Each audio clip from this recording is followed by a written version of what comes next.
अस्सलाम वालेकुम व्यूवर्स, मैं हसीब अहमद आपसे मुखातिब हूँ। आपको वेलकम करता हूँ अपने YouTube channel first aid pharmacy पे। आज की अपनी इस वीडियो में मैं रिव्यू करूँगा रूलिंग 40 कैप्सूल का। इसके आज हम फ़वाइद के बारे में जानेंगे, इसके नुकसानात या साइड इफ़ेक्ट्स क्या देखने में मिल सकते हैं, तरीका इस्तेमाल क्या है और किन किन कंडीशंस में इसका इस्तेमाल किया जा रहा होता है। ये सारी डिटेल्स आपको इस वीडियो में मैं आज दूँगा।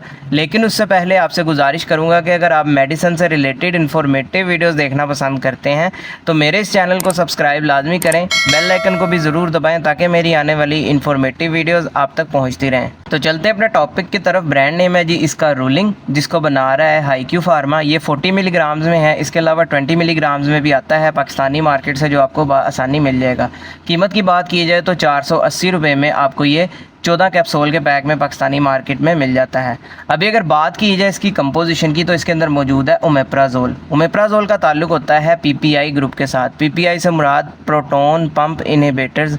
ये ऐसी अद्वियात होती हैं जो मैदे की तेज़ाबियत को कम करने या उनको कंट्रोल करने के लिए इस्तेमाल करवाई जाती हैं। अब जिन कंडीशंस में इसका सबसे ज़्यादा इस्तेमाल होता है उसमें पहले नंबर पर आ जाता है गर्ड। गर्ड से मुराद गैस्ट्रोइसोफेजियल रिफ्लक्स डिजीज़। इसमें होता ये है कि हमारे मैदे से तेज़ाबियत जो है वो वापस हमारी ग़िज़ा की नाली में आना स्टार्ट हो जाती है, जिसकी वजह से फिर हमें सीने में जलन होती है, उल्टी मतली की कैफियत होती है, बदहज़मी हो जाती है, हाजमा सुस्त पड़ जाता है, या ऐसा फील हो रहा होता है जैसा जो कुछ भी आपने खाया है वो आपके गले में रुक सा गया है, स्टक सा होकर रह गया है।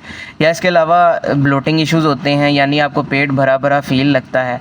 तो इस तरह की कंडीशन को ट्रीट करने के लिए, गर्ड की सलामत को ट्रीट करने के लिए इस कैप्सूल का इस्तेमाल किया जा रहा होता है। इसके अलावा इसका इस्तेमाल करवाया जाता है अल्सर्स में, यानी अगर आपके मैदे में या आपकी छोटी आंत में कोई ज़ख़म या अल्सर हो जाता है तो उस अल्सर को ट्रीट करने के लिए इसका इस्तेमाल किया जा रहा होता है। इसके अलावा एक कंडीशन होती है जिसको बोलते हैं ज़ोलिंजर एलिजन सिंड्रोम। इसमें होता यह है कि मैदे में ज़रूरत से ज़्यादा तेज़ाबियत बनना स्टार्ट हो जाती है, तो इस तरह की कंडीशन को बेहतर बनाने के लिए भी इसका इस्तेमाल किया जा रहा होता है।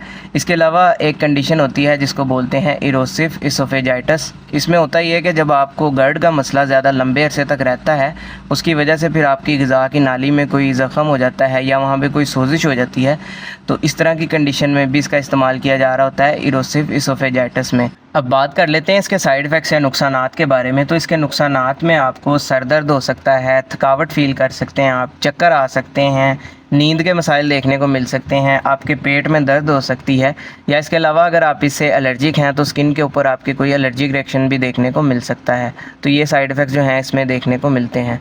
अभी अगर बात की जाए इसके तरीका इस्तेमाल या डोजेज के बारे में तो ज़्यादातर इसका इस्तेमाल 40 मिलीग्राम कैप्सूल का दिन में 1 मरतबा किया जाता है एडल्ट्स में, या इसके अलावा डॉक्टर्स कंडीशन के हिसाब से भी इसका इस्तेमाल करवा रहे होते हैं। सुबह और शाम दिन में 2 मरतबा, खाने से तकरीबन आधा घंटा पहले इसका इस्तेमाल किया जाता है, या जिस तरह से आपके डॉक्टर्स आपको प्रिस्क्राइब करेंगे आपने वैसे इसका इस्तेमाल करना है ताकि आपको बाद में किसी किस्म का साइड इफ़ेक्ट देखने को ना मिले।